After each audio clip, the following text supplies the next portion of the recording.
This is a look at James Holmes today in court. For the first time since the trial began, an additional camera was allowed into the courtroom. Dressed in red prison garb, Holmes, once again, sat emotionless. John Ferrugia has reported on this story from the very beginning and is monitoring today's very emotional testimony, John. Yeah, it was, Eric. Officers in the Aurora Police Department have not been able to speak other than to testify in court because of the judge's gag order. But today we heard how devastating and traumatic the killings were to those who first responded to the carnage of wounded, dead, and dying victims.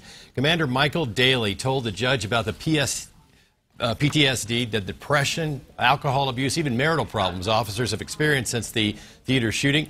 But he said even this paled in comparison to what the victims and their families had experienced. Then he addressed the killer, who sat only a few feet from him.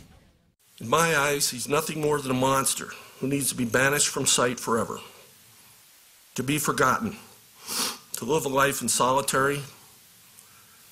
I hope he knows every minute that he's hated. He needs to know that when he finally leaves this earth, no one will care. I hope that every day is painful for him.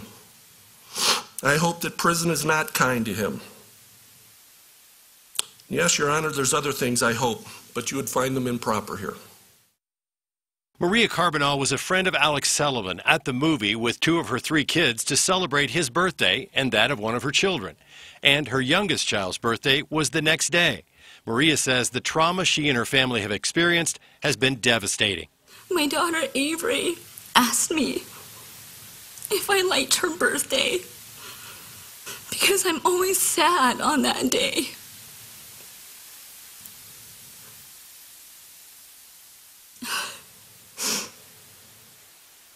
No children should ever have to live with this kind of stuff.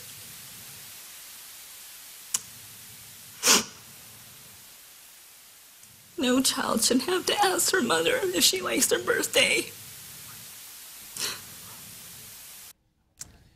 This heartbreaking testimony from victims and families will continue tomorrow and maybe even Wednesday, after which the killer will be formally sentenced to die in prison. In the newsroom, I'm 7 News investigator John Ferrugia.